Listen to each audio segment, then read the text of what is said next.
Assalamualaikum warahmatullahi wabarakatuh. Halo para lovers and haters dimanapun Anda berada, bagi yang ada di alam nyata maupun alam gaib, apa kabarnya? Salam cerdas bersupranatural. Salam cerdas bersupranatural bermakna kita bermain supranatural dengan cerdas. Bukan hanya sekedar katanya-katanya, bukan hanya sekedar mempercayai hasil terawangan yang indah di telinga kita, kemudian menolak hasil terawangan yang pahit di telinga kita. Cerdas bersupranatural berarti ketika kita bersupranatural itu bisa dibuktikan. Indikator-indikatornya terpenuhi sehingga cerdas bersupranatural itu kemudian tidak klaim sepihak, tidak klaim menurut diri kita semata. Ini yang kemudian Mbak Wira contohkan dengan adanya sketsa kodam. Jadi ketika Mbak Wira mensketsakan kodam, di situ Mbak Wira berusaha mengajarkan bahwa sebagai praktisi supranatural kita tidak boleh menangnya sendiri. Kita tidak boleh menganggap apa yang kita katakan itu sebagai sesuatu yang mutlak paling benar. Pendapat orang lain paling salah, itu nggak boleh. Itulah kenapa meskipun Mbak Wira melakukan ritual, tetap Mbak Wira sketsakan ke praktisi lain yang objektif, tidak ada kong kali kong, tidak ada kerjasama apapun, supaya hasil sketsanya itu objektif, tidak menurut Mbak Wira saja. Mbak Wira boleh berpendapat itu isinya macan, isinya dewa-dewa, isinya raja-raja, tapi kalau sketsanya mengatakan tidak demikian, ya berarti memang tidak demikian. Mungkin saat ritual Mbak Wira ngelamun, mungkin saat ritual Mbak Wira kepikiran sesuatu, mungkin saat ritual Mbak Wira ngantuk, mungkin saat ritual Mbak Wira lelah, sehingga kemudian hasil ritual itu menjadi tidak sesuai sebagaimana biasanya. Itu kita harus paham. Nah, sama dalam terawangan badan pun Mbak Wira mengajarkan demikian. Anda boleh tidak percaya terhadap terawangan Mbak Wira, itu boleh, nggak apa-apa. Tapi ketika Anda menganggap terawangan Mbak Wira salah gitu kan, maka Anda bisa membandingkan, pairing, langsung head to head dengan hasil terawangan dari klien-klien lain. Bagaimana ketika klien lain Mbak Wira terawang, seperti apa hasilnya.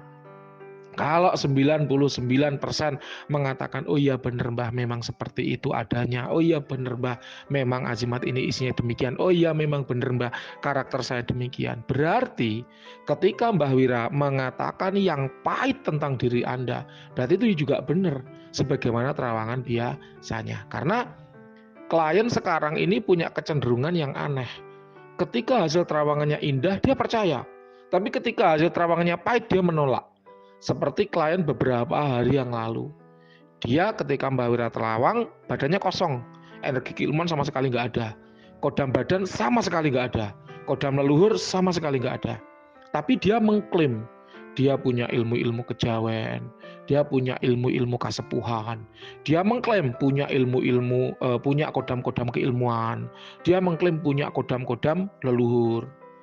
Ketika Mbak Wira tanya apa ciri kodam leluhur, coba sih hadirkan kodam leluhur yang Anda miliki. Dia nggak tahu caranya.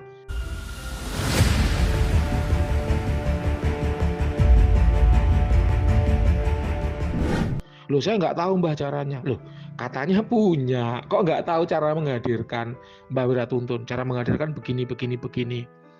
Dia meraktekan nggak bisa Mbah, nggak terjadi apa-apa. Loh katanya punya kodam keilmuan, katanya punya kodam leluhur, kok diminta menghadirkan nggak bisa. Katanya mengamalkan ilmu-ilmu kejawen dan ilmu-ilmu kasepuhan, kok mendatangkan kodam keilmuannya nggak bisa.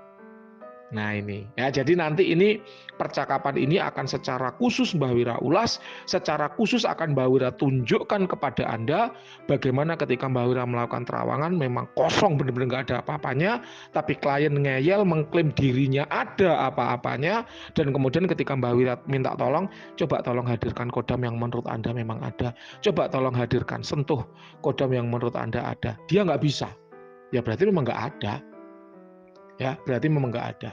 Tepat terawangan Mbah Wira memang badannya kosong, untuk keilmuan juga tidak ada, untuk kodam juga tidak ada. Nah ini yang menurut Mbah Wira cerdas bersupranatural itu seperti itu.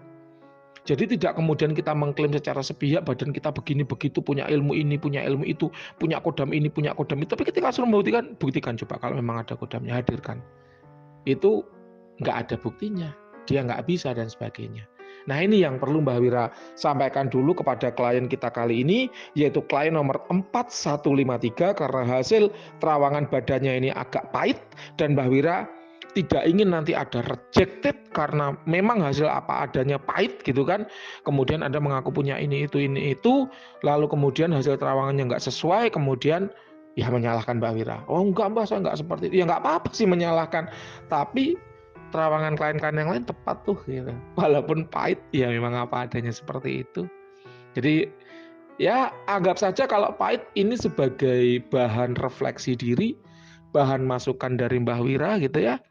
Terlepas Anda bisa menerima atau tidak, mengakui atau tidak, itu kembali pada diri Anda. Mbah Wira sama sekali tidak bisa memaksa, tapi Mbah Wira beri masukan dulu di awal bahwa kalaupun toh itu pahit, jadikan itu bahan refleksi diri. Oke, kita mulai. Yang pertama, kita bicara terawangan badan, pasti kita mulai dari energi dulu. Energi ada 3 macamnya. Yang pertama yaitu orang-orang yang energinya lemah. Siapa itu? Yaitu mereka yang sedang sakit baik medis maupun non medis. Memang Mbah Wira adalah praktisi supranatural. Jadi Mbah Wira mengetahui ketika seseorang itu mengalami gejala-gejala non medis. Kalau medis memang bukan ahlinya Mbah Wira, itu ahlinya dokter, klinik, laboratorium, rumah sakit dan sebagainya. Tapi Mbah Wira menemukan kecenderungan karena Mbah Wira ini ilmunya kan ilmu titen, ilmu menghafalkan. Mbah Wira menghafalkan ketika seseorang itu punya ya sakit medis, maka energi tubuhnya itu kalau nggak rendah ya nggak stabil. Jadi ada 2 cirinya itu, kalau nggak rendah ya energinya nggak stabil. Nah di sini untuk klien nomor 4153, Mbak Wira rasakan energi tubuhnya stabil meskipun tidak tinggi. Ada kecenderungan tinggi tapi belum masuk kategori tinggi. Itulah kenapa Mbak Wira bisa menyimpulkan bahwa klien 4153 sedang tidak terkena magic, sedang tidak terkena sakit medis. Loh Mbak, sakit itu ada berapa macam sih selain medis dan non medis? Ada satu lagi namanya sakit psikologis. Ya, di terawangan Mbak Wira ya, yang beberapa hari lalu Mbak Wira sudah menyampaikan gejala-gejala sakit psikologis, termasuk merasa bisa berkomunikasi sama kodam di dalam badannya gitu kan, merasa mendengar suara macan di dalam dadanya, padahal ketika dicek nggak ada apa-apanya.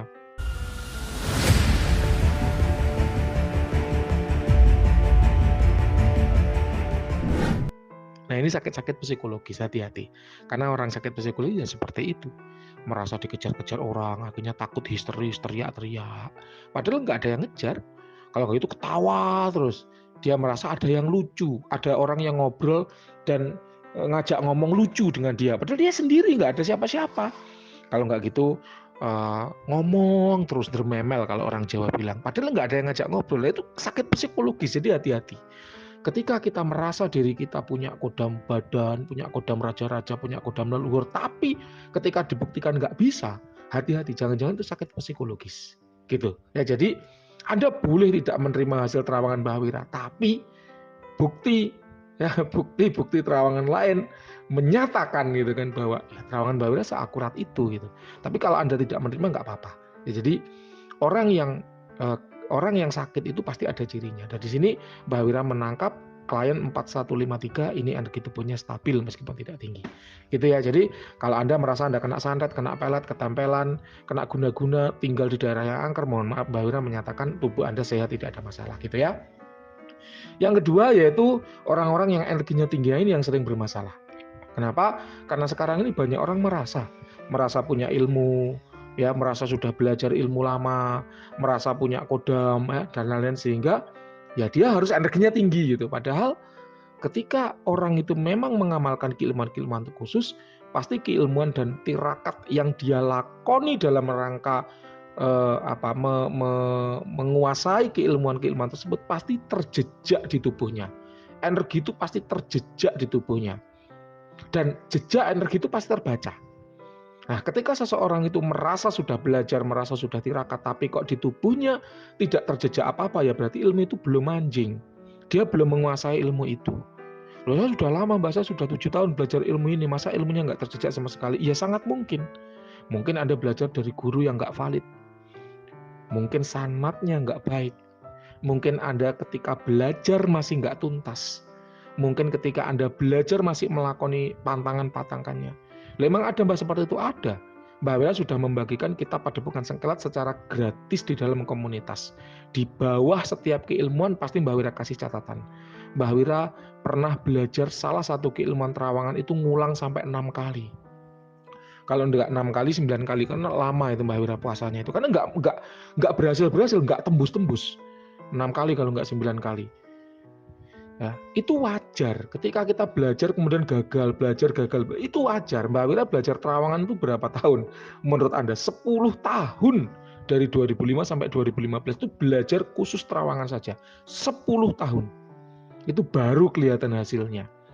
Jadi ketika kemudian Anda baru belajar 10 bulan, baru belajar setahun, 2 tahun, kemudian energinya nggak terjejak di badan, terus tersinggung sama Mbah Wira, ada nih, ya nanti ada, ya akan Mbah Wira tunjukkan chat salah satu klien yang dia, saya tuh belajar keilmuan ini tuh kok nggak terbaca, jangan-jangan Mbah Wira nggak bisa membaca, ya nggak apa-apa ketika Mbah Wira dibilang nggak bisa membaca, tapi ya nyatanya demikian, masa Mbah Wira harus ngomong Anda punya keilmuan A, I, U, E, O. Ketika Mbak Wira membuktikan, coba buktikan panggil kodam keilmuan Anda. Coba buktikan panggil kodam leluhur Anda. Nggak bisa gitu loh. Ya berarti Anda belum menguasai ilmu itu. Ibarat anak SD, sudah belajar 6 tahun, kemudian dia dites ujian matematika, suruh mengalihkan pecahan, dia nggak bisa, ya nggak apa-apa.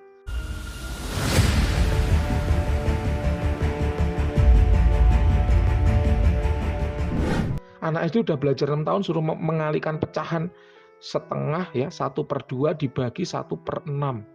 Dia nggak bisa. 1/2 dibagi 1/6, bingung. Jawabannya berapa ya Mbak? Bingung, salah. Ya nggak apa-apa. Berarti Anda belajar selama 6 tahun itu belum menguasai ilmu pecahan. Ya nggak apa-apa. Belajar lagi, tetap semangat. Ketika Anda kuliah SMP ya, SMP 3 tahun kemudian disuruh menghitung suatu ubah dengan 2 variabel. Misalnya ketika 2X ditambah 3Y sama dengan 6 dan nilai X adalah 0,5, maka berapa nilai Y? Bingung, ya nggak apa-apa. Berarti Anda belajar 3 tahun itu belum bisa, ya nggak masalah. Atau kalau SMA 3 tahun disuruh menghitung interval, dikasih rumus interval, suruh menghitung, atau dikasih rumus persamaan kimia. Coba hitunglah persamaan kimia berikut. Bingung, ya nggak apa-apa. Berarti 3 tahun Anda sekolah SMA belum bisa, ya nggak masalah. Gitu loh ya, belajar lagi, semangat lagi. Jadi jangan kemudian kita merasa, oh aku sudah tirakat maka aku harus sakti. Aku sudah tirakat maka energi tubuhku harus tinggi. Oh aku sudah tirakat maka aku bisa menguasai ilmu itu. Jangan demikian. Karena nyatanya Mbak Wira 10 tahun belajar ilmu terawangan baru bisa. Lah berarti Mbak Wira saking gobloknya belajar 10 tahun nggak bisa-bisa. Bukan demikian lur. Artinya ada loh orang yang belajar lama nggak bisa-bisa. Ada juga orang yang belajar cepat sudah bisa. Tapi bukan berarti ketika Anda sudah belajar sekian bulan, sekian tahun, pasti bisa. Enggak. Karena yang mengizinkan Anda bisa atau tidak itu bukan tirakatnya. Tapi Tuhan yang memiliki segala keilmuan. Gitu. Ya, jadi orang yang memiliki energi tinggi itu pasti ada 2 sebabnya. Kalau enggak dia belajar keilmuan, gemar tirakat, ya dia memiliki kodam badan. Ya. Nah, di sini klien 4153 energi keilmuannya enggak terbaca. Artinya apa? Firasat Mbak Wira mengatakan Anda pernah belajar keilmuan, nanti benar apa enggak silakan Anda yang cerita ke Mbak Wira. Iya Mbak, benar saya pernah belajar keilmuan ini, atau salah Mbak, saya enggak pernah belajar keilmuan apapun. Nanti silakan Anda yang cerita. Firasat Mbak Wira mengatakan Anda pernah belajar keilmuan tertentu, punya ilmu tertentu, wirid apa entah. Tapi energinya tidak terjejak di badan. Mbak Wira hanya by firasat saja. Tapi kalau secara energi Mbak Wira tidak menemukan ada jejak dari energi tirakat di tubuh Anda. Ya. Nah, sedangkan untuk kodam badan, Mbah Wira juga tidak melihat ada kodam badan di diri Anda. Itulah kenapa Anda tidak masuk dalam kategori orang-orang yang energinya tinggi. Terserah loh ya, mau terima atau enggak saya kembalikan ke Anda, karena Mbah Wira tidak bisa memaksa klien untuk menerima hasil terawangan Mbah Wira. Tapi kalau Anda sudah bilang, wah hasil terawangan Mbah Wira salah, ya mohon maaf. Anda harus ngecek video-video lain. Seperti apa keakuratan terawangan Mbah Wira. Dan hari ini, hari ini Mbah Wira mendapat omongan seperti itu. Mbak Wira ini katanya pinter nerawang tapi suka nipu orang. Loh, nipu yang mana? Nipu siapa? Tunjukkan mana siapa yang saya tipu. Ya, hati-hati ketika Anda menuduh Mbak Wira dengan suatu tuduhan, kalau tidak ada buktinya itu namanya fitnah. Dan apapun yang Anda tuduhkan ke Mbah Wira di akhirat ada pertanggungjawabannya. Itulah kenapa kalau terawangan Mbah Wira hati-hati sekali. Mbah Wira menggunakan banyak metode agar hasil terawangan itu valid. Jelas ya, karena Mbah Wira tidak mau seperti itu. Oh, yang terawangannya sebegini valid aja masih dituduh katanya nipu orang, apalagi kalau terawangannya nggak valid. Loh, dari mana Mbah Wira tahu kalau terawangan Mbah Wira valid? Wah, ada buktinya. Di setiap video terawangan ada testimoni dari klien yang diterawang. Itulah kenapa Mbah Wira bisa bilang terawangan Mbah Wira valid, gitulah. Paham ya?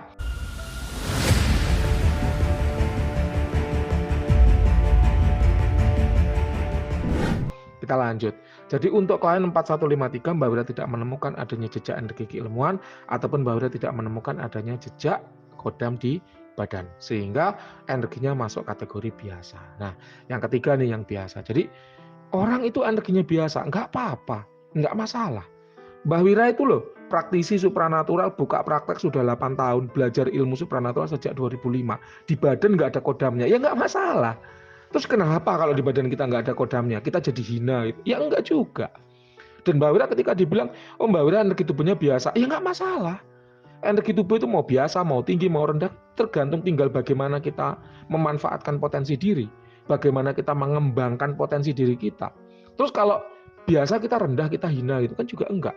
Atau kalau energi tubuh kita tinggi, kalau kita beli bensin di pom bensin jadi gratis, kan juga enggak.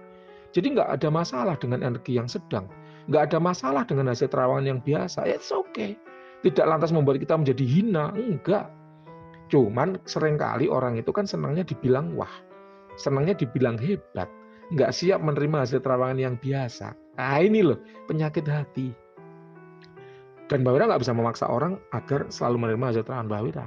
Dan itu nggak apa-apa. Ya, jadi Anda Mbak Wira beri ide gitu ya, Mbak Wira beri pandangan bahwa ya energi biasa ya nggak apa-apa. Yang penting bagaimana kita memanfaatkan diri, bagaimana kita membawa diri, kayak gitu. Nah, di sini klien 4153 energinya terus terang biasa. Ya, energinya terus terang biasa. Memang ada kecenderungan agak tinggi, tapi tidak masuk kategori orang-orang yang energinya besar. Ya, ini kalau Mbak Wira skalakan dari 1 sampai 100, misal yang rendah itu di bawah 60, yang tinggi itu di atas 80, energinya 78. Hampir menyentuh tinggi, tapi tidak masuk kategori tinggi karena memang tidak ditemukan energi keilmuan ataupun energi kodam di badan. Ya kayak gitu. Nah, yang kedua kita bicara aura. Aura klien 4153 adalah merah gelap. Bukan karena dia pakai baju hitam, bukan. Karena memang auranya merah gelap. Aura merah adalah aura yang dimiliki oleh orang-orang yang memang memiliki pendirian teguh dan hati yang keras. Ya. Dia kalau sudah punya prinsip akan dipegang kuat. Kalau sudah punya pendapat maka akan susah untuk dibelokkan. Dan memang seperti itulah ciri-ciri orang-orang aura merah. Dan orang yang Mbak Wira terawang sebelumnya yang nggak percaya dengan hasil terawangan Mbak Wira, katanya dia mengaku punya kodam diri, punya kodam, itu juga auranya merah. Jadi Mbak Wira udah nggak heran gitu. Ketika orang dengan aura merah diberitahu, dinasehati bahwa oh, Mbak Wira tidak menemukan loh ada kodam di badan Anda, ngeyel gitu. Saya meyakini saya punya kodam leluhur. Ya nggak apa-apa. Itu udah karakter diri. Mbak Wira nggak sakit hati, nggak, biasa aja. Ketika kemudian Anda bilang saya punya keilmuan, ya nggak apa-apa. Yang penting keilmuan itu bermanfaat. Ketika kemudian Mbak Wira coba gitu kan, coba sih Mas kodam keilmuannya dipanggil lalu nggak bisa, ya terbukti kan siapa yang terawangannya benar, kan gitu aja. Ya, jadi orang dengan aura merah susah dinasehati, wajar, itu bawaan lahir, gawan bayi kalau orang Jawa bilang. Ya, nggak apa-apa. Memang orang-orang aura merah itu kalau udah punya pendirian teguh, kalau udah punya prinsip dipegang kuat. Tidak mudah digoyahkan. Oleh karenanya dia susah dinasehati, itu wajar. Orang-orang dengan aura merah juga energinya tinggi. Ya, dia pekerja keras, semangatnya tinggi. Ya, namun di sisi lain orang seringkali menyebutnya dengan kasar. Karena maunya apa? Maunya cepat. Serba cepat. Ya memang orangnya cekatan orang aura merah itu. Tapi karena dia cekatan jadinya nggak sabaran gitu loh. Itu udah satu paket. Saya memang cekatan Mbah, tapi saya sabar orangnya. Oh nggak bisa. Orang cekatan itu ya pasti nggak sabaran. Itu udah satu paket kok.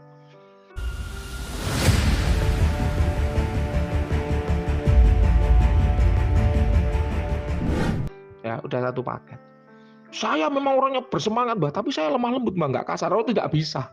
Orang yang bersemangat pasti cenderung kasar, temperamen biasanya. Ya itu kan udah satu paket gitu loh. Saya orangnya cerdas Mbah. Kalau memutuskan sesuatu pasti pertimbangan saya panjang. Berarti orangnya lemot. lambat.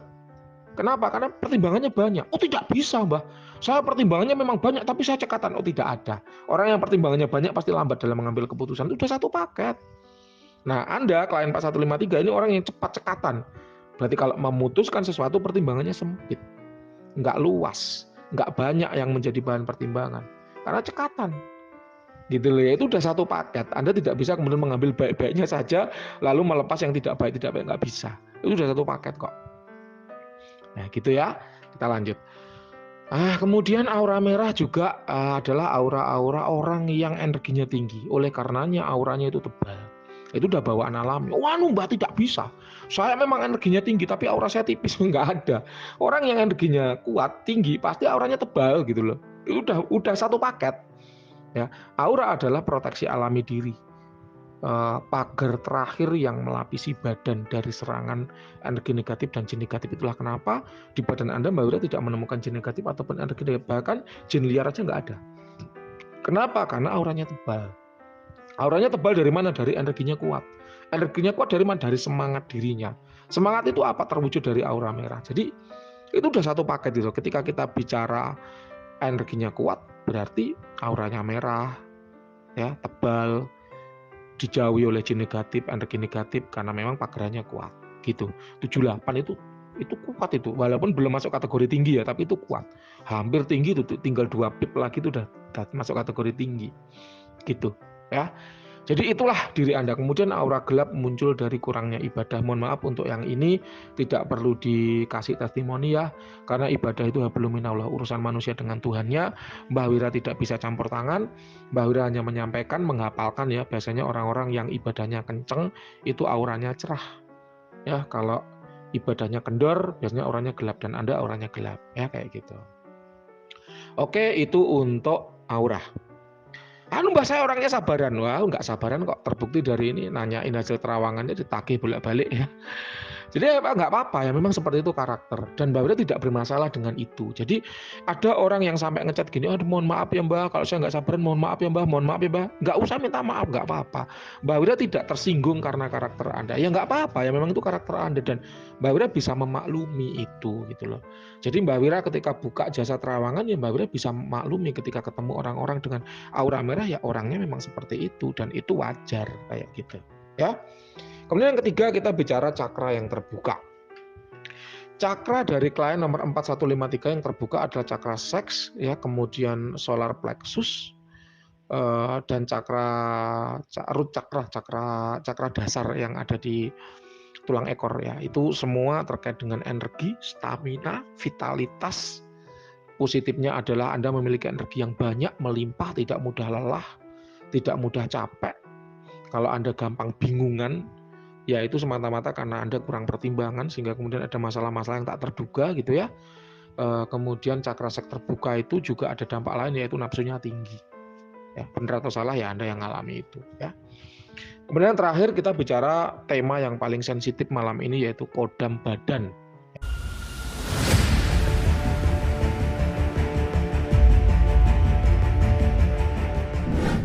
Kodam badan ada 4 macamnya. Yang pertama kodam leluhur, yaitu kodam yang mendampingi leluhur Anda, kemudian setelah leluhur itu meninggal, dia mengikuti anak cucunya yang memiliki energi dan aura yang mirip dengan si leluhur tadi.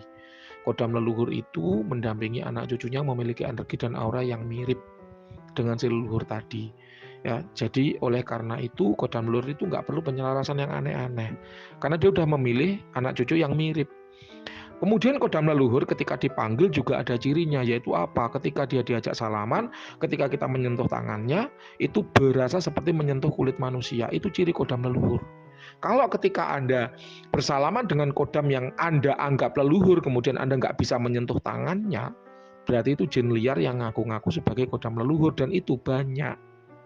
Ya, ini nanti akan Mbak Wira tunjukkan percakapan Mbah Wira dengan klien yang mengaku punya kodam leluhur, tapi ketika Mbah Wira minta untuk memanggil kodam leluhur, bingung nggak tahu caranya. Kemudian ketika Mbah Wira suruh ajak bersalaman, bingung lagi nggak tahu caranya. Nah ini hati-hati. itu adalah jin liar yang ngaku-ngaku sebagai kodam leluhur.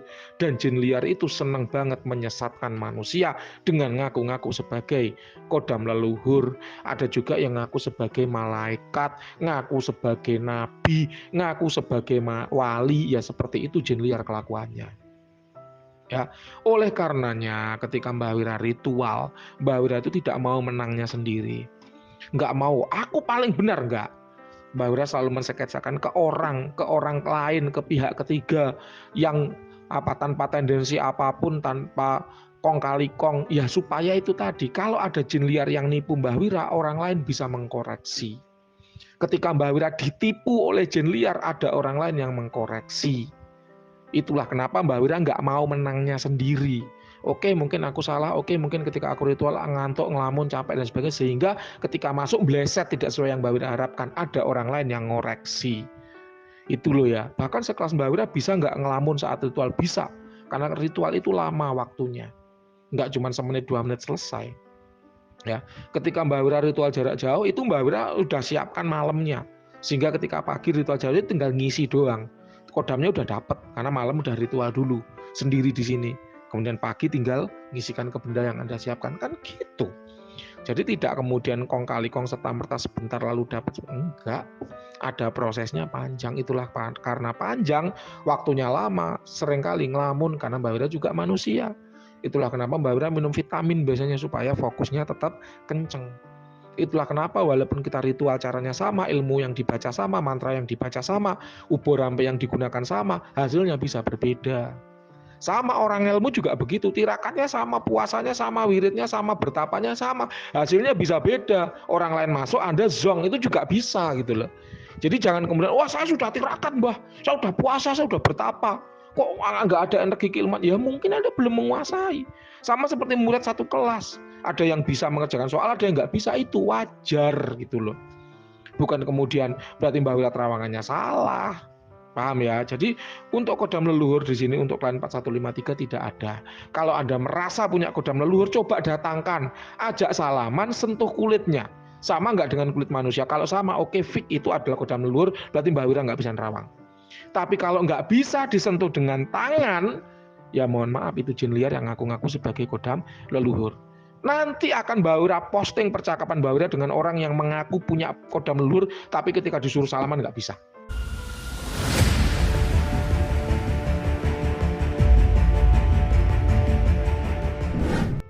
Jadi Mbak Wira ngomong itu ada dasarnya, ada datanya, ada buktinya. Bukan hanya sekedar ngomong gitu loh ya. Paham ya? Oke, itu untuk kodam leluhur. Yang kedua yaitu kodam keilmuan. Tadi udah Mbak Wira sebut di depan, Mbak Wira tidak menemukan jejak energi keilmuan di diri Anda. Memang firasat Mbak Wira mengatakan Anda pernah tirakat keilmuan, Anda mengamalkan suatu keilmuan, tapi jejak energinya nggak ada. Oleh karenanya untuk kodam keilmuannya juga tidak ada sekarang ini, tanggal 22 Februari 2023 jam 20.30. Ya, sekarang. Nggak tahu lagi kalau 10 tahun yang lalu. Ya mungkin ada, sekarang tidak ada. Loh Mbak, kenapa bisa berbeda terawangan 10 tahun yang lalu dengan terawangan sekarang? Kok jangankan kondisi kodam badan, 10 tahun yang lalu tekanan darah Anda stabil, sekarang tekanan darah Anda tinggi, itu loh bisa. 10 tahun yang lalu gula dan kolesterol Anda normal, sekarang gula dan kolesterol Anda naik jadi tinggi, itu loh bisa gitu loh. Jadi jangan menganggap kemudian kalau hasil terawangan 10 tahun yang lalu terus selamanya itu tetap sama. Enggak. Hasil terawangan bisa berubah-ubah setiap waktu sesuai dengan kondisi diri Anda. Paham ya? Yang ketiga yaitu kodam hasil pengisian di badan yang sengaja diisikan ke badan untuk tujuan tertentu. Ini juga tidak ada. Yang terakhir kodam yang suka atau cinta, ini juga tidak ada. Demikian untuk terawangan klien nomor 4153. Silakan kalau ada yang kurang jelas boleh ditanyakan. Terima kasih, selamat malam.